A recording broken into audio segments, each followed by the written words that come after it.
What would you do if you could do it by taking a deep breath and going for it? Because you can. You've gone for many things in the past. Some didn't work out, and you can thank universe, you can thank yourself, you can thank whatever happened that you may never know why they didn't work out. It's a blessing, I promise you.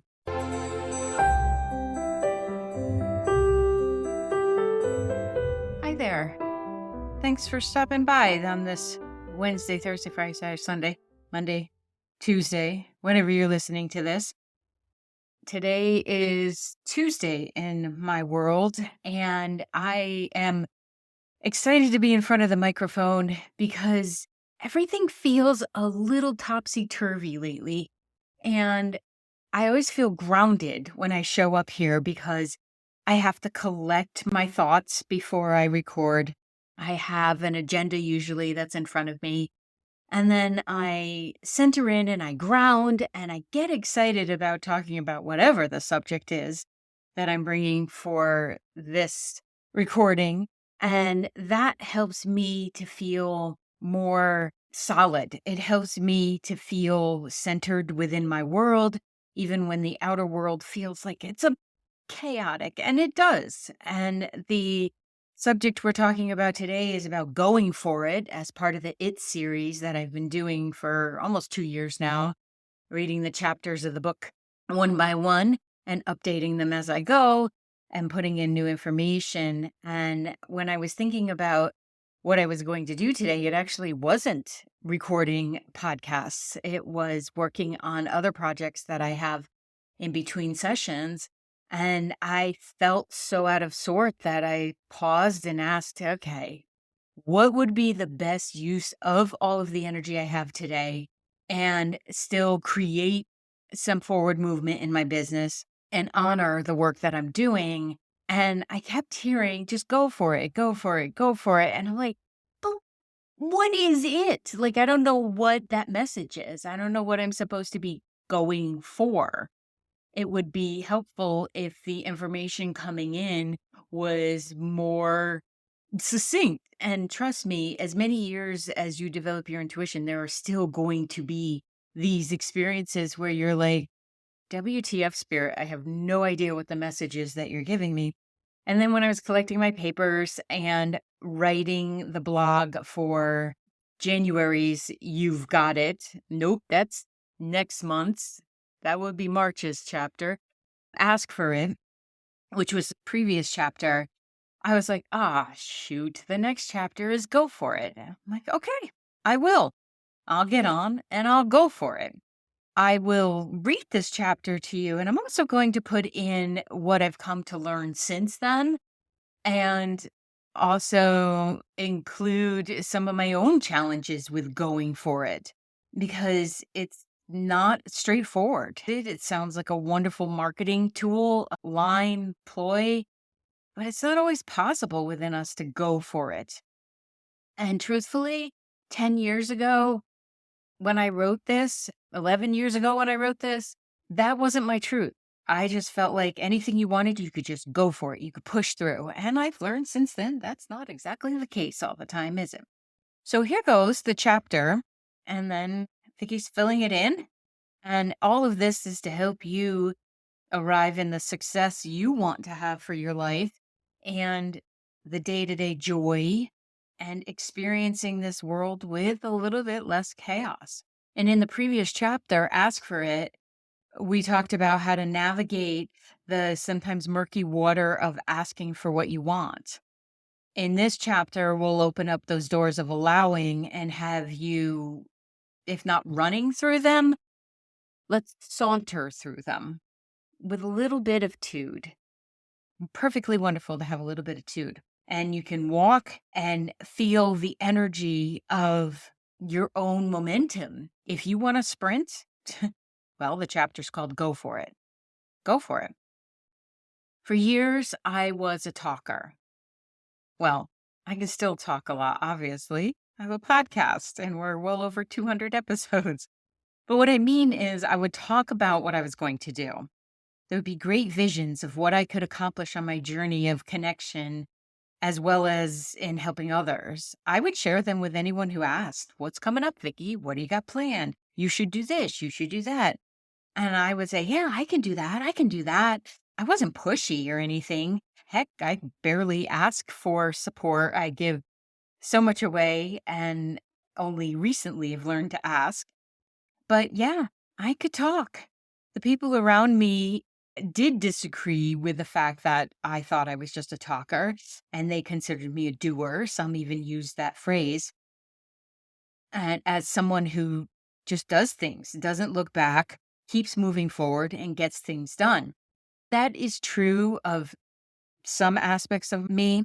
I only look back when I feel that a different perspective is necessary and that I have something to learn in looking back. Otherwise, I just don't bother, truthfully, because sometimes that can cause such a delay in moving forward that it feels awful to me as well. Truthfully, sometimes the ideas I come up with can feel very daunting and overwhelming to where I want to lie on a couch and not think about all the things I said I was going to do, as well as all the things that are popping up for me now, and as well as all the things that are possible. And I just want to watch National Geographic all day. Dr. Pole, he's my man. I appreciate the irony in a lot of the work that I do is based in rewiring and creating new conscious circuitry over the trauma or the experiences that we've had. But that's a different type of looking back. That's where you're looking back for solution. You're looking back for a way to release what is no longer serving you. It's not a way of looking back to stay stuck in the information. And it's only in the last few years that I realized I need to approach looking back and be appreciative of all I've navigated because truthfully, until my late husband passed, I did not understand the value of small steps, baby steps, incremental steps. I was like, give me those long jumps. Let me just hurdle over anything that might be here and not consider that we might want to take our time. I still have to say to myself, pace, Vicky, pace. When I started running, I in my head, I was thinking, well, I can do an 11-minute mile. That's fine. I'm smart. I'm strong. I've got this. No, my lungs were like, we cannot. We cannot. Can we start at a 20-minute and then work our way down to where I maxed out at 11? And it was during that time where I was so overwhelmed and giving the impression that I had it all together that I realized if I don't take some small steps, I'm going to collapse. I'm going to absolutely collapse because the big steps I didn't have a resource for, I didn't have any reserves for. And then I realized that in the coaching that I was doing, more people were arriving and having success and experiencing the true joy of their success because I was not asking them to do these huge monumental steps. I was asking them what needs to be taken care of today, just today. Okay, what could we look at having accomplished before we meet again? Okay, what pain is coming up that you're not going to be able to accomplish that thing unless we talk about this emotion and we get it out of the way. So incrementally, little by little, I realized that taking on a humongous piece of the pie sounds satisfying in the moment and so grandiose, right? I'm going to accomplish all that. It's like saying, I'm going to work out 7 days a week. No, you're not. No, you're not. Nor should you. Create a goal, create something that you can go for with these micro movements in mind.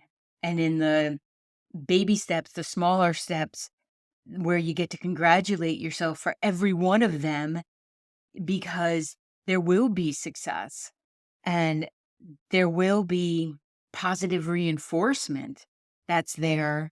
I believe that this is part of my job. A major part of my job is to reinforce what my clients are doing well and to remind them that they came to me because they want to feel alive. They want to feel inspired. And we aren't going to do that by taking great big steps and then having to go back and reassess so many times where things didn't work. So we start with the inspiration of growing and inch the client, they do it for themselves, and I'm there to support to where they would like to be and who they would like to be. That's most important. The what gets accomplished. It's the who would you like to be in and of your own essence, your own self. And I know when I believe in that person until they can believe in themselves, that magic happens. They start seeing tangible results and feeling the essence of the effect of those tangible results inside. And in doing that, they create their own magic that is exponential and will follow them through life. Many of the reviews I get from clients say, at the time, Vicky, I honestly have to say I wasn't sure what I was getting from the session, which, yes, could be quite debilitating if my ego was involved and not the greatest testimony. However, they usually follow up with. And when I look at it now, I can see that we had to build a completely different structure than what I was operating in before, because that wasn't leading me to the success of being myself. And it's something that I feel is beautiful. It's honest. I like when people tell me this isn't working for me because then we can adjust it. And I also know after 22 years that helping someone to go for it, we have to identify what it is. We have to look at what is it that you want. We talked about how to ask and how to accept our greatness previously many times on this podcast. And we have to take some concrete steps for that greatness to take hold. I mean, it would be nice if we lived in a universe where we didn't have to do all the work to have what we want to put in motion and we could get it just by asking. I think it would be dangerous. And I also think it would be incredibly boring.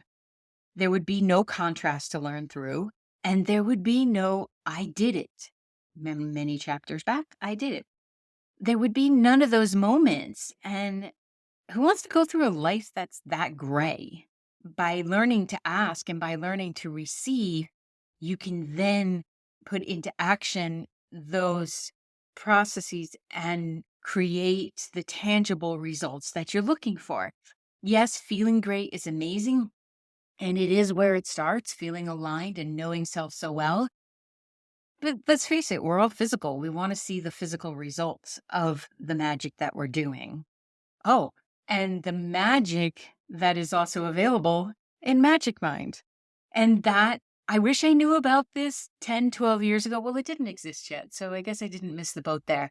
But stuff like paying attention to your brain's chemistry and your whole body's frequency and alignment and what works well for it and the nootropics and learning about the science and everything that's available to us.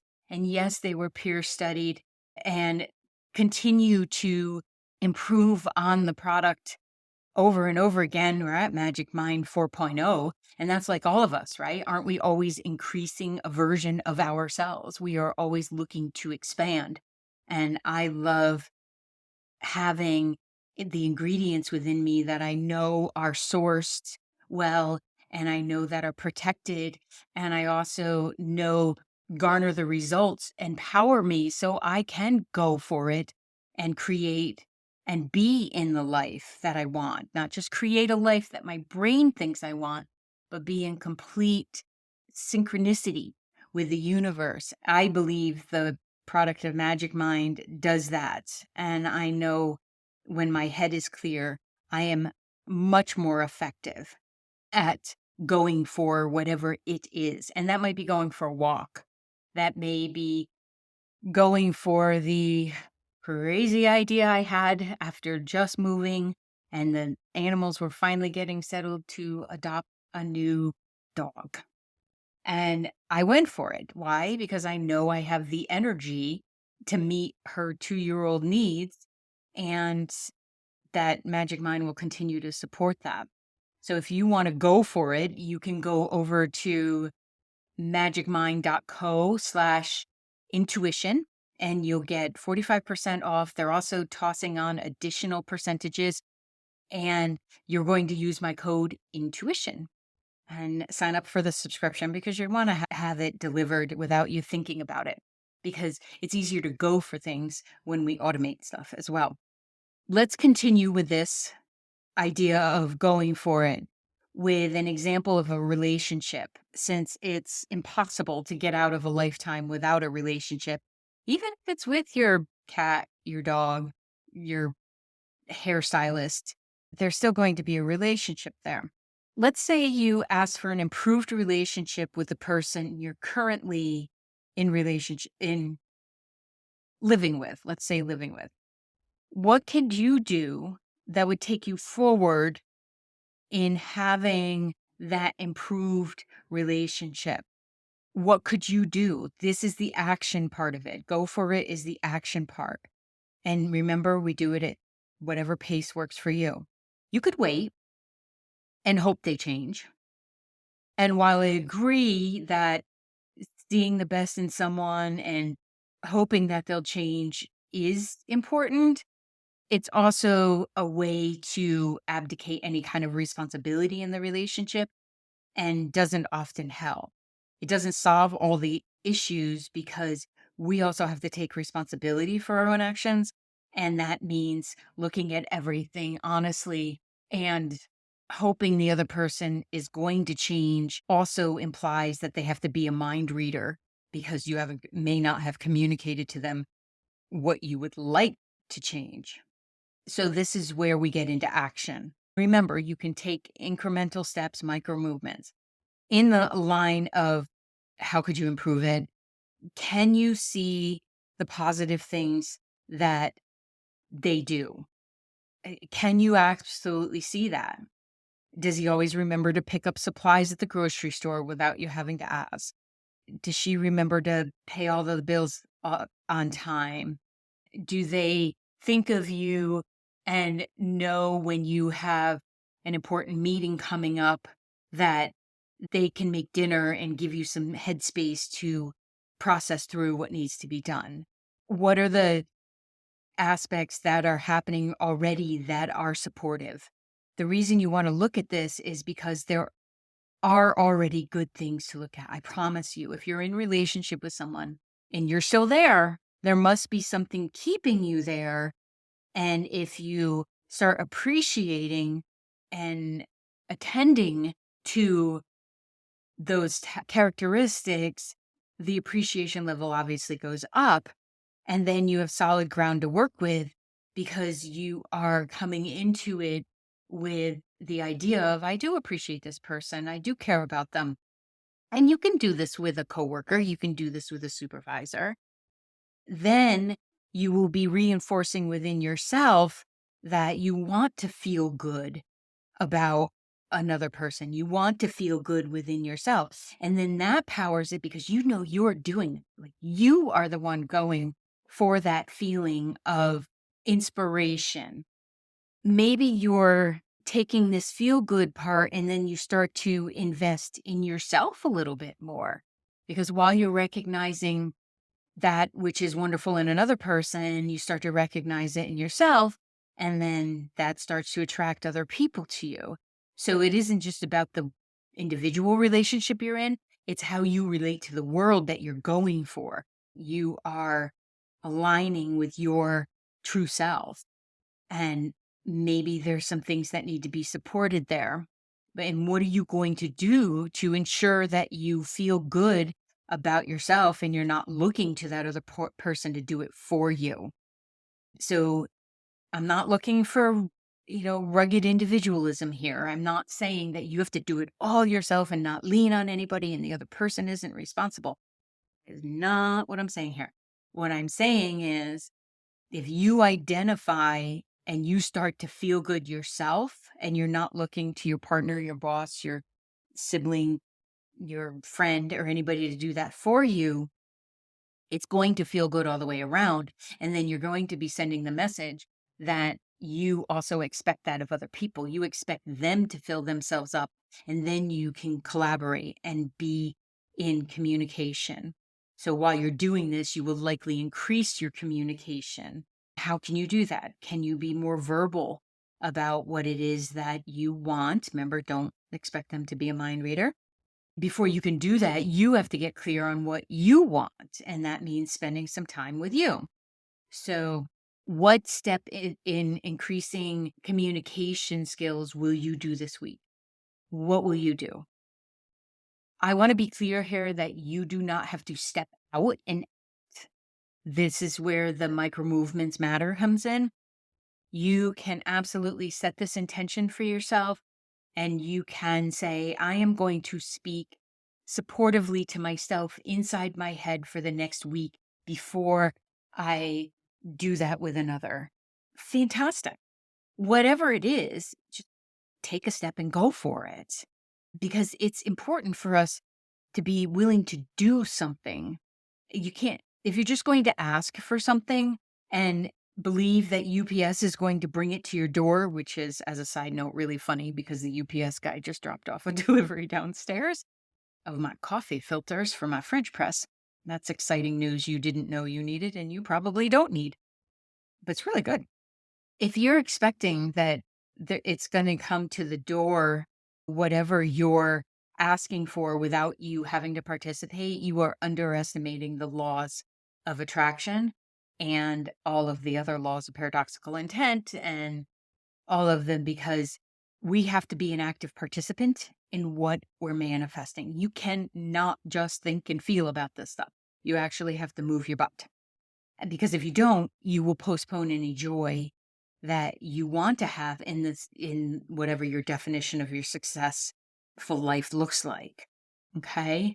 If you think about what you've asked for in the past and reflect on a dream that you have, I need you to ask yourself, what am I willing to do that can help this come into fruition? What is the one small step that I am willing to take and that I will do consistently and that I will follow up on to get this moving? You can do anything for 5 minutes. Okay. I can't hold a plank yet for 5 minutes. So let's not make a blanket statement. But when it comes to task and moving your life forward, break it down into 5-minute increments. Don't make this so big. There's no such thing as an overnight success. I know we think we hear about that, but we don't get to see all the behind the scenes and what went into wherever the success is being created. We just don't get that insight. As much reality TV is out there, we just don't get that. So if you're willing to put 5 minutes in and then 5 more minutes on top of that, could be the next day, doesn't have to be that same day, you will create a kinetic action that takes on a life of its own. And before you know it, whatever task you've set up, whatever increase in communication, whatever movement in your career, or heck, movement in your own residence, it will happen. It will, because energy loves energy. And once you get that ball rolling, it takes a whole heck of a lot less energy to keep it rolling. And I want you to congratulate yourself. I want you to pat yourself on the back, because going for it takes courage and it takes a bravery. Even identifying what it is, you could do that, to identify what you want, and then be in that feeling of whoa, and then take it incrementally, break it down. One of my favorite sayings is, what would you do if you weren't afraid? And I use that, and I really believed it 11 years ago. And then I really learned what afraid was about by embarking on my life single and taking care of all the things I had to do while still supporting myself financially. I learned what afraid was. So everything else felt like, well, what would I do if I weren't afraid that I would succeed? And I started putting that into place. And I would love that for you. What would you do if you could do it by taking a deep breath and going for it? Because you can. You've gone for many things in the past. Some didn't work out, and you can thank universe, you can thank yourself, you can thank whatever happened that you may never know why they didn't work out. It's a blessing, I promise you. However you go for it, I want you to go with the knowing that your soul believes in you so wholeheartedly and at such a depth that we don't have language for. And that part of you is always going to keep expanding, and it's always going to keep encouraging you to expand. One of the suggestions is, if you know that your soul believes in you, what could you do then? What would you do then? Because sometimes our human self doesn't want to, and our soul self will say, oh, just a smidgen. It's probably that same voice that says, don't you want the second brownie? Because that's sweet too, right? I made brownies last night. So let's pick for this month action for this week's episode on the it thing. What is one thing that you will go for next month? Because this will come out in the end of February. What's one thing you're going to go for in March? And then message me, email me, Vicky@VickyBaird.com. You can do the social media platforms. They all get to me, Vicky Baird Coaching. And you can reach out in calling the business line 518-777-2770. Send a smoke signal, whatever works for you. But let me know, because if I can support you in that, I want to. I believe in you. I believe in all of us. And I think we should go for it. See you in the next episode. Thank you for listening to this episode of Intuition, Your Success Compass. I appreciate you being here. If you would like more information about developing your intuitive skills, removing those blocks, and creating the life that feels the most successful to you, then head on over to VickyBaird.com. That's VICKIBAIRD.com. And check out the courses, the groups, and the Spaces app that will allow you to be part of our community and know about upcoming events and specials. Thank you so much, and I'll see you in the next episode.